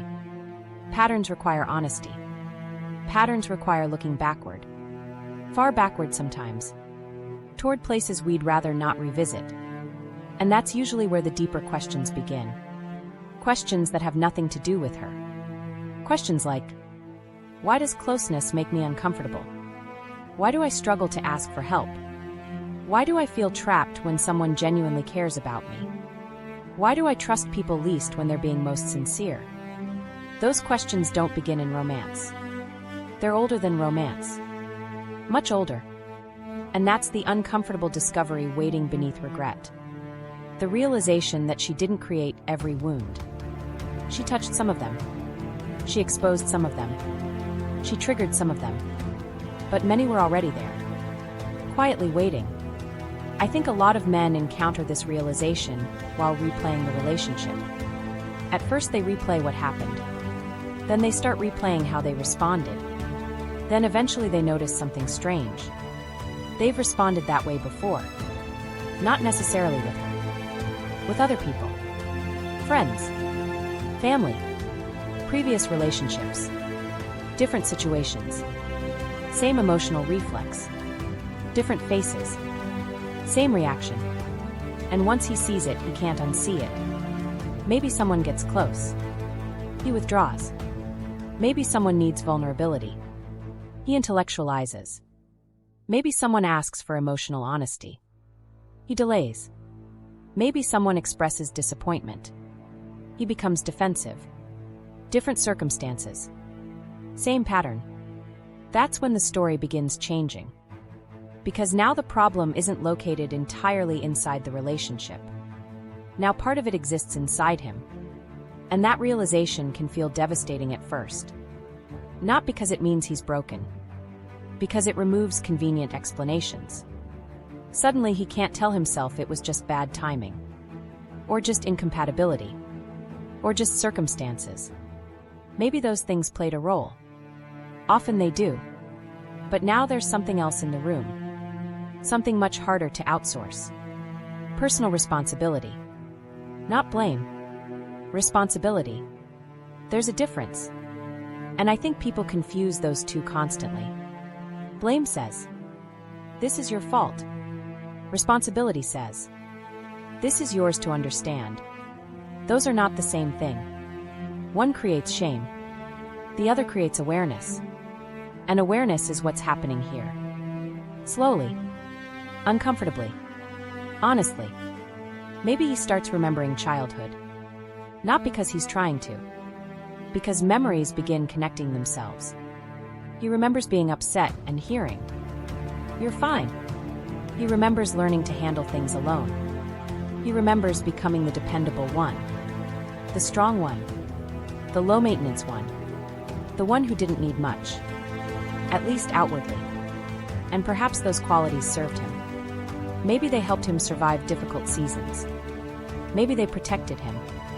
Maybe they were necessary once. But survival strategies often outlive the environments that created them. That's where problems begin. Because what protects a child can isolate an adult. What once kept him safe can later prevent intimacy. And suddenly the relationship starts looking different. Not because she's changed. Because his perspective has. He begins seeing moments he misunderstood. Moments where she wasn't asking him to become someone else. She was asking him to become more available. More honest. More present.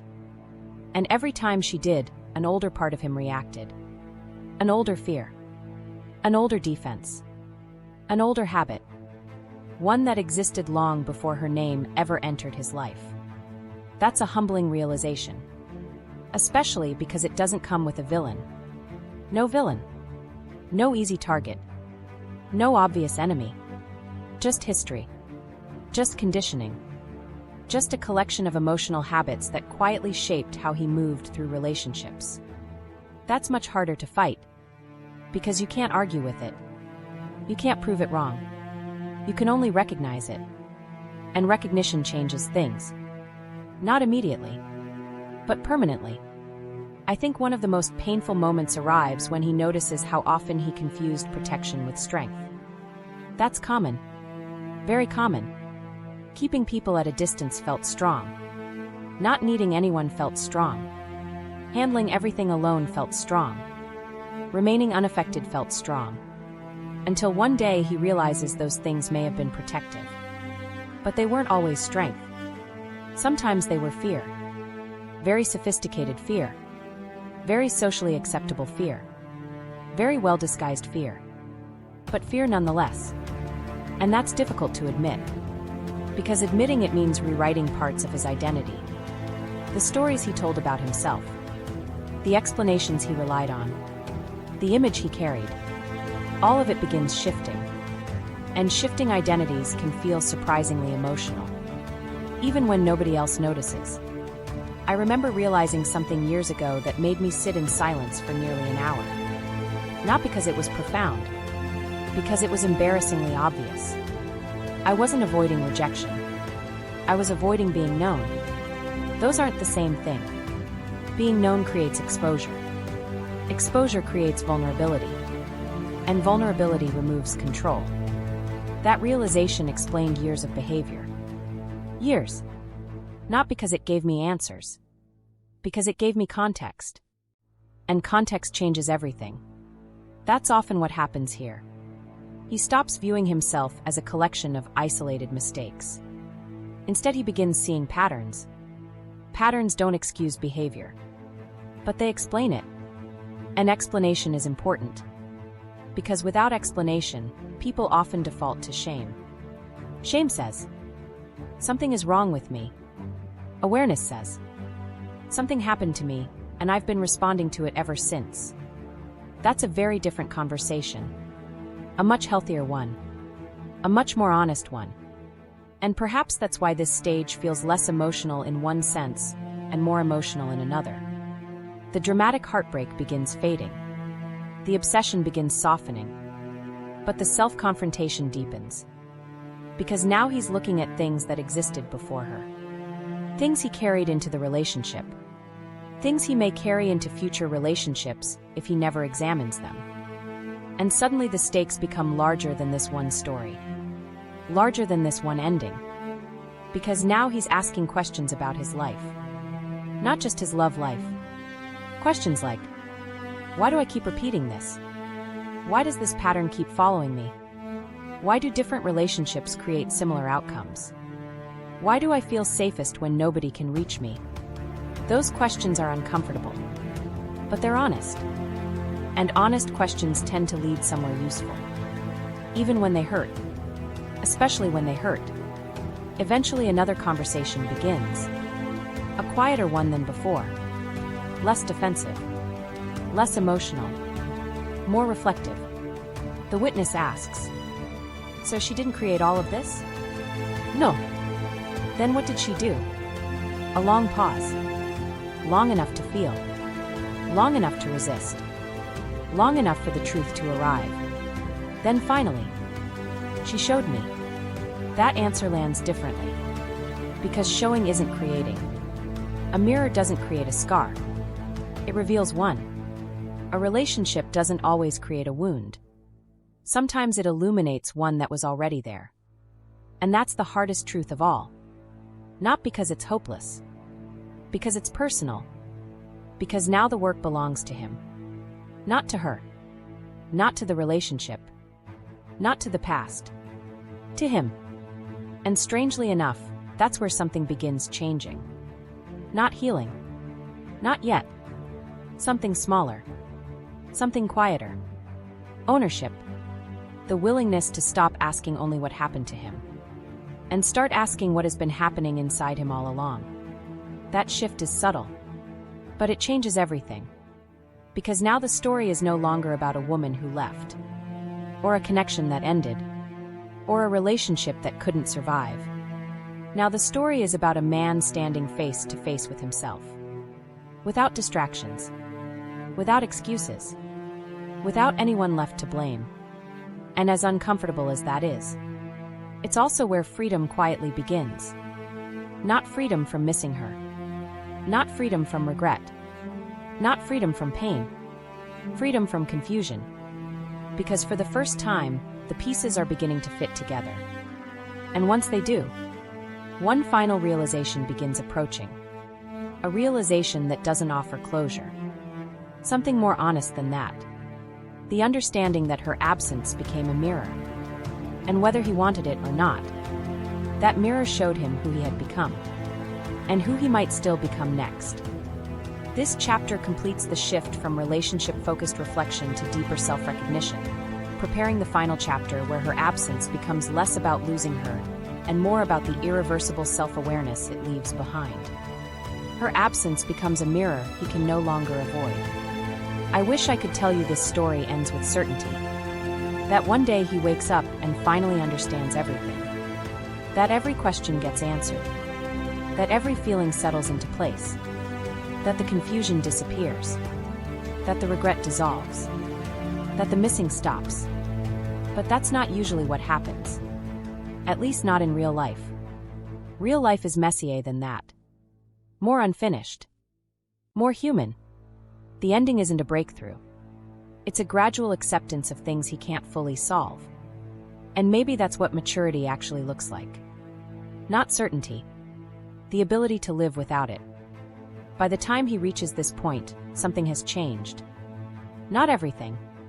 Just enough. Enough that the relationship no longer feels like the entire story. It still matters. Of course it does.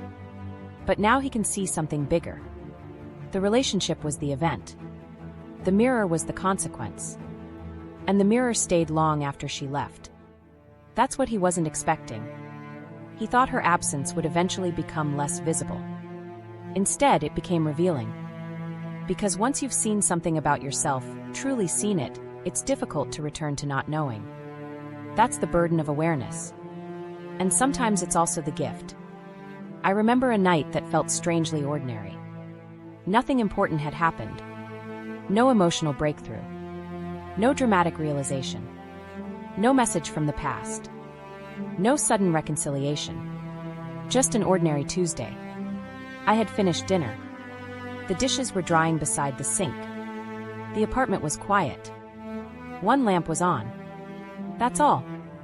And for some reason I found myself thinking about who I had been a year earlier. Not who she was.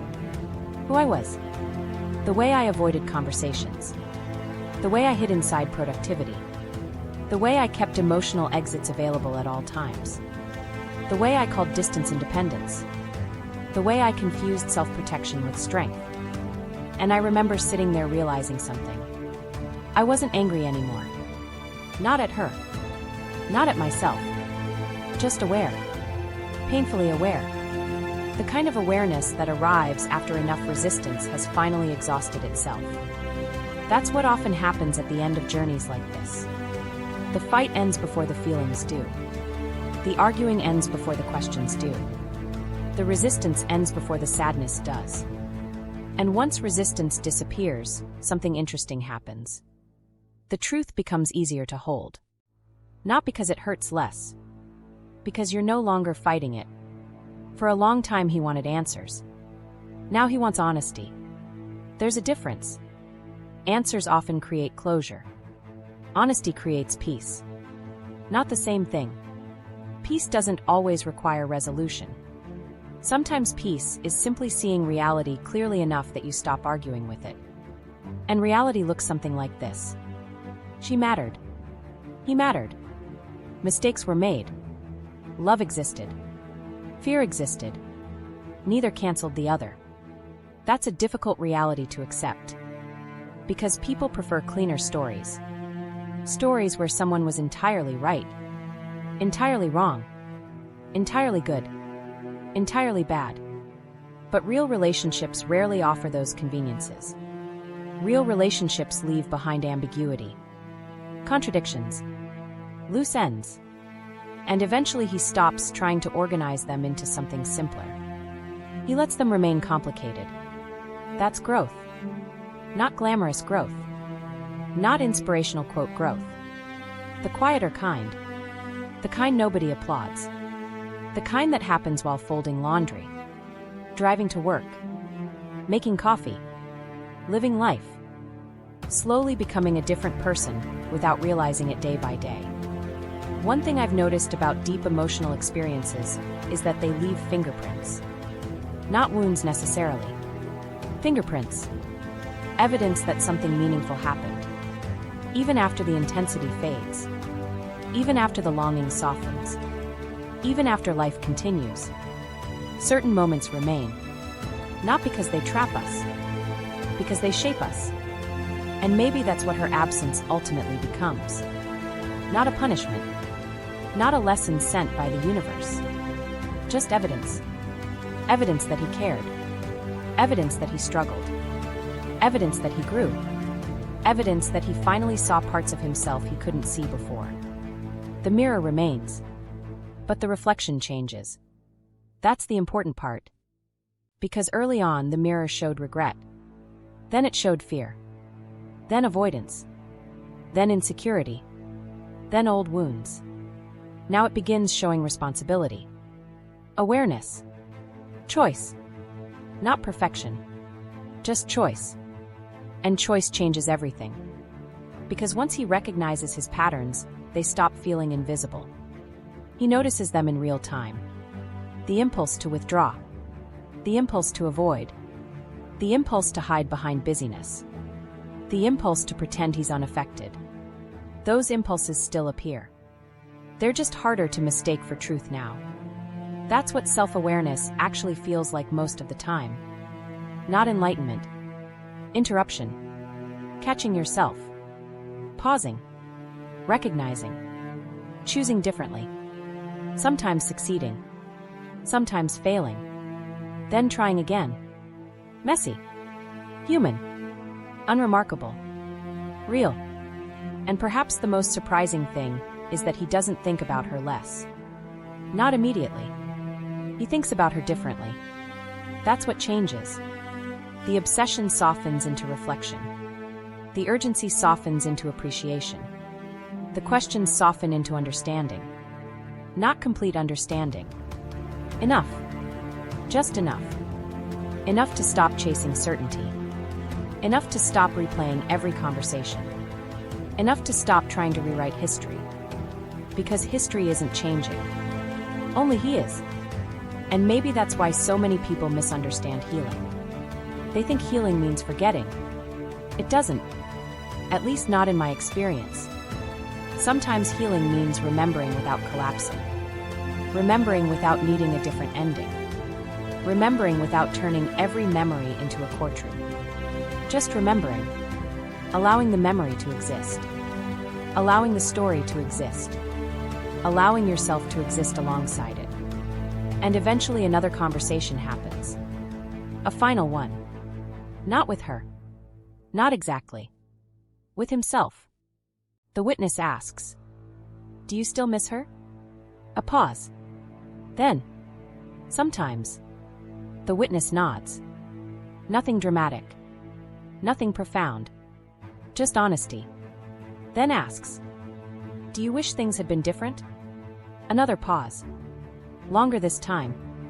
Then, "Yes." Again, nothing dramatic. No denial. No performance. Just truth. Then the witness asks one final question. The question that matters most. Would you go back and become the same person again? Silence. Real silence. The kind that stretches. The kind that asks for courage. Eventually he answers. No. Not because he hates who he was. Not because he wants to erase the past. Because now he understands something he didn't understand then. The relationship wasn't the only thing ending. A version of himself was ending too. The version that avoided. The version that hid. The version that mistook emotional distance for safety.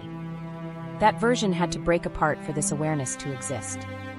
And awareness, despite everything, is valuable. Even when it arrives through loss. Especially when it arrives through loss. Now here's the part nobody likes talking about. Sometimes she comes back. Sometimes she doesn't. Sometimes they reconnect. Sometimes they never speak again. Sometimes life creates another chapter. Sometimes it closes the book completely. I don't know which story belongs to him. Neither does he. That's the truth. And maybe that's okay. Because for the first time, the outcome is no longer the only thing that matters. The reflection matters too. The man who emerged matters too. The honesty matters too. There is a scene I keep returning to whenever I think about experiences like this. Not because it's dramatic. Because it's ordinary. A man sits alone at night. Phone in his hand. A message box open. Nothing written yet. Or maybe something written and deleted. The room is quiet. The world continues outside. Cars pass. Lights glow in distant windows. Life moves forward. And he sits there. Not trapped. Not healed. Not broken. Just aware. Aware of what he felt. Aware of what he avoided. Aware of what he learned. Aware of what he lost. Aware of what still aches. Aware of what has changed. The message remains unsent. At least for tonight. Maybe forever.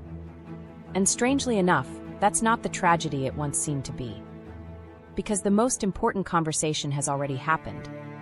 Not with her. Within him. The silence that once felt empty became a mirror. The mirror became awareness. And awareness became something he can carry into every chapter that comes next. Not certainty. Not closure. Something more useful. The truth. The quiet, imperfect truth. That her absence didn't simply leave a space behind. It revealed a man he could no longer pretend not to see. And once you've seen yourself clearly, even through heartbreak, even through regret, even through all the unfinished questions life refuses to answer. You don't get to unknow it. You simply move forward. A little wiser. A little softer. A little more honest. Carrying both the ache and the awareness into whatever comes next.